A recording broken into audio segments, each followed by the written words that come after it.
आज आज महाविकास आघाडीच्या वतीने दिल्ली गेट या परिसरामध्ये जी घटना आपल्या सगळ्यांना शर्मेने खाली पाहायला लावीन अशी घटना या महायुतीच्या सरकारमध्ये घडली।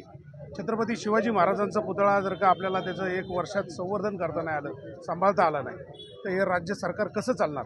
आणि म्हणून जसा पुतळा कोसळला तसं एक सरकार देखील उद्याच्या काळात त्या महाराष्ट्राची ज्यांना कोसळल्याशिवाय राहणार नाही।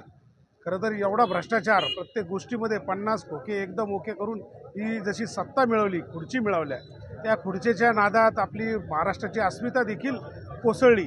यांनी एवढी मोठी अक्षम्य चूक करून देखील परत आज वेगवेगळ्या पद्धतीचे वल्गना, वेगवेगळ्या पद्धतीचे वक्तव्य खरं तर आपल्याला ऐकायला मिळतात। आणि म्हणून या महायुती सरकारला आता चले जाव म्हणण्याची खरं तर वेळ आलेली आहे। जसं काल इंडिया गेटवरून सांगितलं तसं आज या दिल्ली गेटवरून आम्ही सांगतो की आता आपल्याला चले जाव म्हणावं लागणार आहे। आपण या ठिकाणाहून हे कारभार करायचे आपण लायकीचे नाही आहात। छत्रपती शिवाजी महाराजांच्या महाराष्ट्रामध्ये हे कदापि सहन होणार नाही आणि म्हणून अशा घटनांना कुठेही माफी मिळणार नाही। आता तुम्ही किती खोटं माफीचं या ठिकाणी थोतांड मांडलं तरी महाराष्ट्राची जनता आता तुम्हाला कुठेही माफ करणार नाही।